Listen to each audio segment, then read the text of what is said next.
Hello! Welcome back to my YouTube channel, ang iyong nanay. Today naman ay nagpipicture ako ng aking mga Star Wars at mga ibang mga laruan. Specifically ngayon, special lang ang everyday, ang mga items na ito. At tapos kararating ko lang na nag-drop ng estudyante ko sa school. Hinatid ko ang anak ko sa school. Then after that, kumain ng konti. Kumain ako ng konti for breakfast. At anong oras na ba dito? 10 o'clock ng umaga dito sa California. At ngayon ay meron naman ako ilalagay sa aking store. As usual, Star Wars. At yung iba, mga electronics, naglagay din ako ng mga electronics na galing dito sa bahay, sa storage ko na ang dami-dami pa na gamit na hindi na namin ginagamit, na very, very good condition pa siya. So ito yung Star Wars na ito. Ito yung Star Wars The Black Series. So, yan. Alam niyo ba itong mga Star Wars na ito noon? Long time ago. Ito start year 2000 ito 2000 yata. Yeah. Anyway, I'll check later. Kasi naglagay na ako sa store ko. Nakalis na yung isang klaseng Star Wars na ganito. Ito yung Black Series. Ito yung isang kulay naman.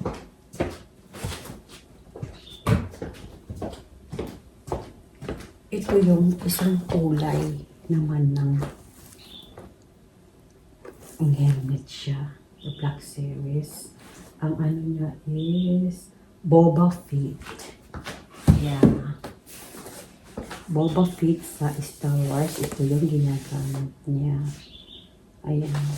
So, ito, nakalis na ito. At noon, mura lang ito. Less than $100 lang. Ngayon, alam niyo ba, oh my God. Nag-triple na siya. More than double siya ang price. So, ito yung isusunod ko sa aking listing. So, dalawang klaseng meron ako niyan. Chinik ko yung price nito. Yung pinaka-lowest is, I think $180 to $200 ngayon. Noon, mura lang yan. At ito yung aking mga iba pang Star Wars na ilalagay ko sa aking store. Naka-gloves ako kasi nga, inilinisan ko siya. May kunting alikabo kasi nga nasa storage. Diba? So, tingnan nyo yan. Yan, firing blaster cannons. So, ilalagay ko sa list yan, sa listing. And then, ito naman, ito yung klaseng Star Wars, The Clone Wars. V-19 Twin Starfighter. Double na ang price. Yung iba, triple. 4 times, 5 times ang price. Ayan. Matatagal na itong mga collection namin. I think for 10 years na yata. Ano na ngayon? Karating ko dito sa America year 2000. 2025 na. More than 10 years na collection namin ito. Actually, more collection ni Mr. Hindi ko alam na marami siyang collection. Hindi ko kasi pinakialaman ko ano yung collections niya. Hindi ko alam, ang dami-dami pala. Ito naman yung box lang kasi nga syempre kapag bubuha nakalagay sa storage, ayan, may gas lang. Box lang naman, but this is never open siya. So, it's considered new. Nag-bent lang. Pero nandun naman sa loob yung mga laruan. Yan, parang mga antique ng mga to. Ayan, ito pa. Tignan nyo.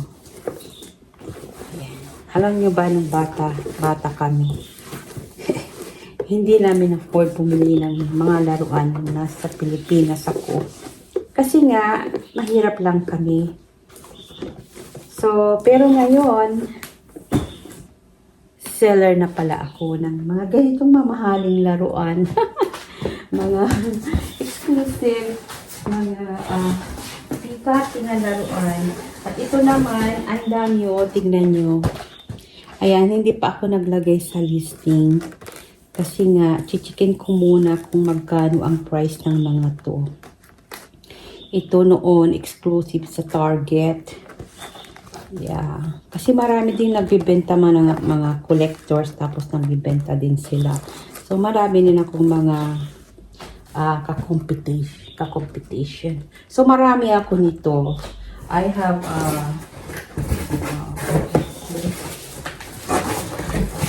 I have 1, 2, 3, 4, 5, 6, 7. Mayroong collections noon na 7. Imagine. Ayan. 7. So, ilalagay ko yan sa aking listing mamaya. Ilalagay ko ng available na mayroon akong 7. So, hindi pa na-check kung magkano yung price noon. At kung hindi pa masyadong na triple yung price. Kasi inilagay ko yung mga yung more than 3 times na ang price from yung cost price nung long time ago. Kasi sayang din kasi syempre bibili ako ng box. Tapos mahal din ang box pag halimbawa itong size na to. Bibili ako ng box pero titingnan ako ng affordable box. Kung may bibili, ilalagay ko doon. Tapos kailangan ko siyang i-secure para hindi masira yung laruan sa loob. Maganda nito, may box na. Pero kapag may bibili, ilalagay pa sa secured box siya. So, kailangan kong bumili ng lalagyanan yung box ba na para naman kasi kung ganito lang babalutin mo, hindi pwede. Kailangan ilagay sa box ng tulad ng ganitong box para maprotektahan itong box niya. Ayan. At mayroon pa akong isang masama pa pala. Tingnan niyo pa naman ito. Ang dami-dami Star Wars. Grabe. Noon, hindi ko alam itong mga laruan na to. Nung napunta ako dito sa Amerika, grabe pala itong mga laruan nito. Mga bikatin, mga mamahalin. Ayan. O, tignan niyo ito. O, see? Ito naman yung G.I. Joe. Kunti lang collection namin ng G.I. Joe. Ayan. Pero alam niyo ba ang G.I. Joe, mamahalin na ngayon. Sobra, lalo yun yung mga laruan, nung kabataan pa namin. Ang mamahal. Ayan. So, titinan ko magkano price. Pag na-triple lang price, ilalagay ko sa aking listing. At ibibenta. Pero kapag medyo double lang ang price niya, i-hold ko muna at magiging collection ng aking anak. Kasi after 5 or 10 years nito, mahal na. So, I will check the price kung okay sa akin yung price. Kasi nga, pag mabenta ko, yung halimbawa, ang isang items, syempre, may babayarin akong fee. Tapos may tax pa, deductible. May mga deductible labels, ganun. Pero hindi from your pocket. Pag nabenta ito, doon nila i-deduct. So, syempre, isali mo yung mga magkano yung mga i-deduct para pag i-clear na nila yon after deduction, mayroon kumita ako, di ba? So, ganun yun ang business. O, tingnan nyo ba naman ito, Diba? Ito yung mga antik na mga laruan, vintage na kasi tagal na nito namin kinulek, imagine. Naka-gloves ako kasi nga kailangan malinis tong para shining siya, matutuwa naman yung customer. O, diba? So, ayan. Ayan. Hindi ko pa naayos yung magiging store ko sa taas. Kasi meron pa akong mga gamit doon. Mga damit na ilalagay ko sa isang aking platform store. O, tignan nyo. Itong Sis Infiltrator, Spring Open Wings. Ilalagay ko rin ito. Pero titilang ko muna kung magkano na ngayon. At pag kumita ako ng malaki, after all the deductions, ilalagay ko. Pero kung doble lang, isisave ko muna at magiging collections ng aking anak because within to 5 to 10 years, ganun. At pag ibebenta niya, yun, malaki ang kita niya. So, marami akong hindi ko inilagay sa aking listing kasi nga, double lang yung price. Siyempre, pag deduction, mababawasan yung yung kita, di ba? So, hindi ko nilagay sa listing at inilagay ko sa story ng aking anak kasi in the future, pag ibebenta niya yun, malaki yung kita niya. So, meron siyang collection, iba rin itong aking ibebenta ngayon. At alam niyo ba, meron ako kita sa inyo. Ito yung laruan ng aking anak. Tingnan niyo, Hello Kitty. Original ito, Sanrio. Wala na yung kasi set ito. Yan, set. Wala na yung mga characters. At hindi ko alam kung nasan yung nito. Pero nilagay ko sa aking store. At alam niyo ba, ito lang.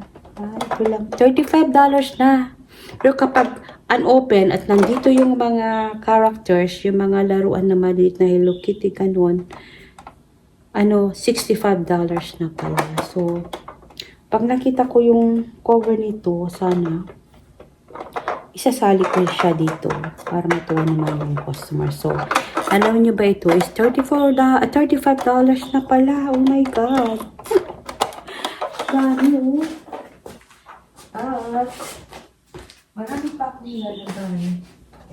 Ang dami ko pang ilalagay. Ito, hindi pa ako tapos. Hindi ko pa tapos nilalagay sa aking listing store. Ayan. Yung isang box na mga ganito, yung aso ko tinatawalan yung aking ibon kasi meron kaming isang ibon at may dalawa akong aso dito. So, yung mga kalahating, yung isang box na malaki ay sinave ko sa aking anak, collection niya for in the future, 5 to 10 years. Kung gusto na niyang ibebenta niya. So, depende sa kanya. Hindi niya ini-open kasi collectors din siya. At, ito pa. Tingnan niyo ito. Isa lang ito. Titingnan ko kung magkano ito, kung madami akong competitions. Hindi ko muna ilalagay. Kasi pag the more na madami kang competition, siyempre, medyo mura. Pero kumita na, double na ang price nito. Siyempre, sinasabi ko yung mga deductions. Yung mga deductions, mga tax, ganun. Yung fee sa pang-listing. I just wanna make sure, syempre, na may kita ako. Diba? So, ito, chichikin ko kung magkano na ito. Kung double price lang, ikikip ko muna at isisit ko sa anak ko, para sa anak ko, at magiging collections niya, i-open niya ito within 5 to 10 years. Mahal na ang mga to. More expensive someday. Kasi ang mga toys na ito, the more na tumatagal-tagal, the more na nagiging expensive sila. Kaya, Halimbawa, binibilan niyo yung mga anak niyo yung mga laruan, isave niyo yung mga boxes. Kung inopen nila, isave niyo yung mga boxes. Kasi in the future, pwedeng yung ibenta yun eh. Na use, basta good condition siya, kompleto. Mabibenta. Yan.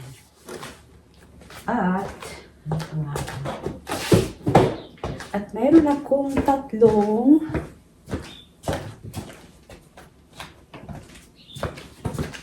ito yung aking mga camera noon pa na gumagana pa na hindi na namin ginagamit. Alam niyo na may cellphone na. At ibebenta ko na to. Na-check ko ito, Sony. Gumagana pa, na-check ko. Pinaka lowest price na use na camera na to is $100. Pero check ko muna. Pag mas 100 lang, i-set ko muna. At ito, tatlo ang aking camera na aking ilalagay sa listing. I-check kasi yung tatlong to camera ay battery. So bibili ako ng battery nila. Titingnan ko kung okay siya, walang mga defect. And then pag ayon ng anak ko, siguro yung isa bili ko sa anak ko at ito ibebenta ko itong dalawa. So ito ay galing sa bahay. Ang dami-dami pa lang. Ang dami-daming items dito sa bahay na pwedeng ibenta na mamahalin pala yan. So pagkatapos ko sa mga ilalagay ko itong mga listing, itong mga items ko at ang susunod kong ang mga ilalagay sa akin listing ay electronics. Pero wala akong madaming electronics dito. So, ang gagawin ko, bibili ako ng affordable. Pumunta ako sa mga Goodwill, thrifty stores, sa mga flea market, o sa mga store na mayroon silang big sale. And then, ilalagay ko sa aking listing at i-resale ko siya. And then, after that, mga damit at mga sapatos na mga unique. Yeah, mahirap silang hanapin pero kailangang magtiyaga na maghanap ng mahanap ko rin. So ngayon ay break ko at naglalagay ako sa aking store mga products ko. For 3 hours ko gagawin. Pagkatapos ng 3 hours, maglinis ako sa bahay. Kunti lang naman lilinisan at magluto. And then, magnanap ako before ko pick upin yung anak ko. Kasi today is Friday. So, imagine, di ba, ang ganda ng aking trabaho.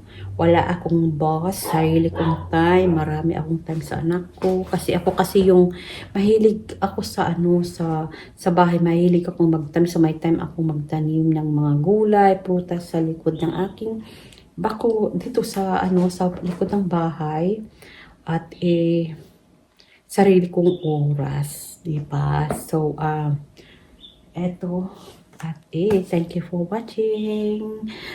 Please like and subscribe.